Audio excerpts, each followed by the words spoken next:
Welcome to this Saturday Travel and History Tip, and I hope you enjoy and watch my other Saturday Travel and History Tips. We are going to national park sites in Massachusetts. We have gone to the Saugus Ironworks, the Springfield Armory, Longfellow National Historic Site, Frederick Law Olmsted National Historic Site, and Adams National Park. And today we will be going to the Salem Maritime National Historic Site. Most people know of Salem, Massachusetts because of the Salem witch trials, and we won't really be touching on that subject today. We'll be showing you a different facet of this very historic town. The National Historic Site has many sights to see as part of this park. It is all focused around the wharfs. The city of Salem is tucked in a harbor on Massachusetts Bay, and it is the bay's oldest seaport. It is also America's first National Historic Site. It was established on March 17th in 1938. It consists of 9 acres of land and 12 historic structures along the Salem waterfront, as well as the downtown visitor center. Located in the urban setting of Salem, the park preserves and interprets over 600 years of New England's maritime history.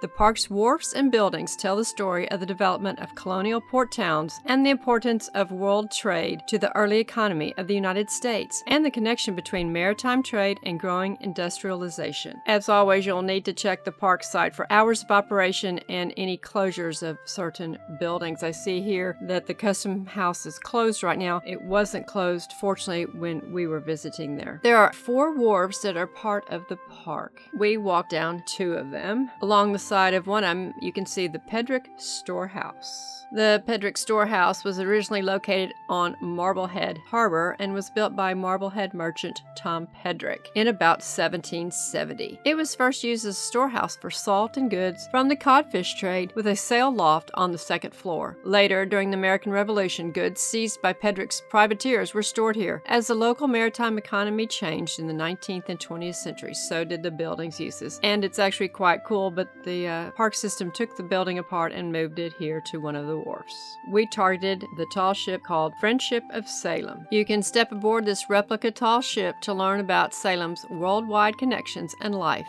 and work at sea. And I also noticed that it's closed right now too. Not sure why, but again, we were fortunate that we were able to climb aboard this 18th century sailing ship. Across the street is the Custom House. There has been a Custom House in Salem since 1649, collecting taxes on imported cargoes, first for the British government during the colonial period, then for the American government after the establishment of the U.S. Customs Service in 1789. This Customs House was built in 1819 and housed offices for the officers of the U.S. Customs Service, as well as an attached warehouse, the public stores used for the storage of bonded and impounded cargo. And as you can see, it's a beautiful structure. The Custom House symbolized the federal government's presence in Salem, requiring the architects to design an impressive building. High ceilings, a sweeping staircase, and beautifully carved woodwork all contribute to a feeling of strength and stability. The Salem Custom House was used by the U.S. Customs Service into the 1930s, and the furnishings reflect the long use of the building. In 1826, a wooden eagle was placed on the roof. It was carved by Salem craftsman Joseph True, and its original cost was $50. In 2004, the original wooden eagle was replaced with a fiberglass replica. After undergoing several years of conservation work, the original wooden eagle is on display inside the Custom House. All around the park and the wharves are great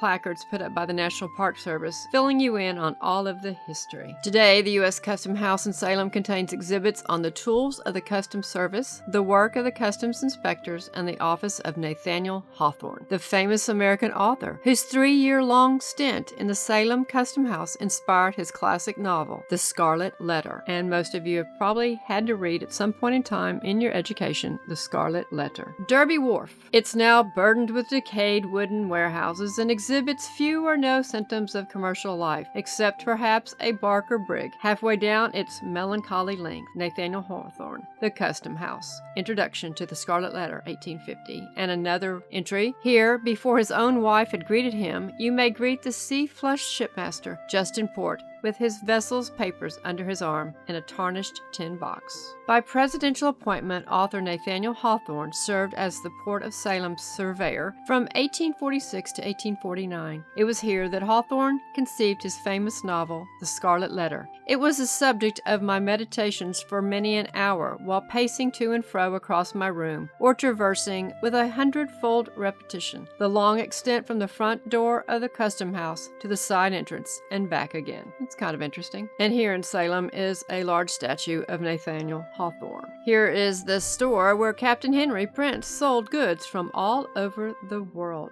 It's the West India Goods Store. Captain Prince, 1764 to 1846, built the store across the street about 1800 while living in the brick house next door, which he purchased from famous merchant Elias Haskett Derby. It is assumed Prince used the store as a warehouse for cargo. Today, the West India Goods Store sells items similar to those found in Salem shops during the early 19th century. Built in 1668 by Sea Captain John Turner, the House of Seven Gables is New England's oldest mansion. One of Nathaniel Hawthorne's most famous novels bears the name. Greatly influenced by fellow author Herman Melville, many of you may know that name, and fittingly born in Salem, we walk down Derby Street to see the House of Seven Gables. This is the entrance, and if you're ever in that area, you may want to take time, especially if you're a literature fan, to visit this mansion. In 1668, Sea Captain John Turner built a multi-room house on the Salem waterfront. 3 generations of Turners lived in the home, increasing its size and the family's wealth until John Turner III lost everything, and the house was sold to another mariner, Samuel Ingersoll, in 1782. Upon Ingersoll's death, daughter Susanna inherited the great mansion, where she was often visited by her younger cousin, Nathaniel Hawthorne. A sign just inside the visitor center, where you can get a guided tour of the home, says that this is the oldest 17th century mansion in New England. It is the inspiration for Nathaniel Hawthorne's novel of the same name. It is a centerpiece of an historic site which also contains Seaside Colonial Revival Garden, other early dwellings, Hawthorne's birthplace, and a 19th century counting house. We went out to Hawthorne's final resting place. He is buried in a cemetery with many other authors that are part of American history, and we will save that for another Saturday travel and history tip. Before we left town, we went to Salem's Ye Old Pepper Company. It is the oldest candy company in the country. It was founded in 1806.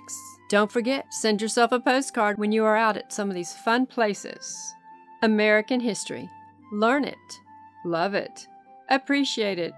Don't let them steal our history.